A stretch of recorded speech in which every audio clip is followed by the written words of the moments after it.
овде во Виена. МНТ дојде со екипа од 40 луѓе, меѓу кои што секако режисерот, тука е и Дејан Лилич, актерот кој што ја толкува главната улога, актерката Дарија Ризова, Александар Ѓоргиевски, Славиша Каевски и Драгана Левенска. Македонската публика, само ќе напоменам дека оваа представа ќе може да ја погледне некаде во септември. Кога веќе го споменав името на Андри Жолдак, значајно е да истакнам дека ова е негова втора соработка со Македонскиот народен театар. Тој претходно ја работеше представата Електра, која што навистина ја воодушеви скопската и македонската публика. Што се однесува до фестивалот кој што е поводот зошто дојдовме овде да известуваме во Виена, Виенер Фестхофен, станува збор за фестивал кој што постои од далечната 1951 година и секоја година привлекува неверојатна бројка од 180.000 посетители. Годинава фестивалот се одржува од 13 мај до 19 јуни. Секако, како што споменав, представата Соларис ќе има две премиери на овој фестивал. Соларис е мега проект, кажав дека овде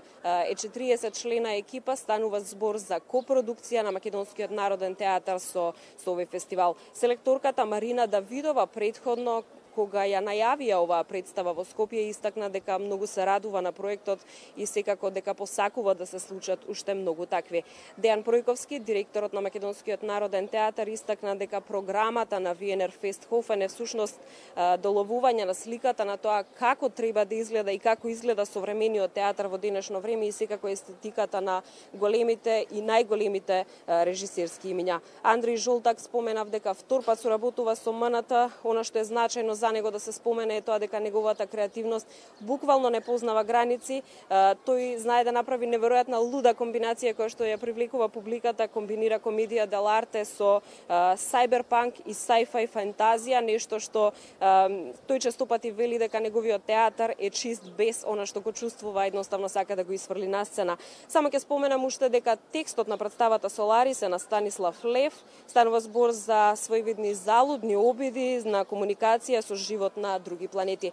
Уште неколку детали, филмот на Тарковски од 72-та и 30 години по новиот филм на Содерберг се всушност истите оние кои што работеа на текстот кој што го работи Андри Жолдак, ќе биде премиерно прикажан овде во Виена утре и задутре вечер, а понатаму и во Скопје од септември пред публиката.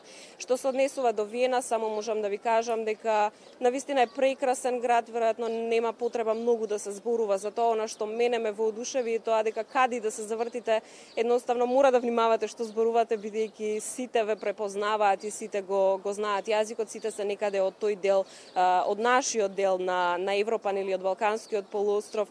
Она што исто така е интересно да се спомене дека ние остануваме овде и во следните 2 дена, секако ќе направиме и ќе подготвиме и многу материјали кои што гледачите на телевизија Нова ексклузивно ќе можат да ги погледнат.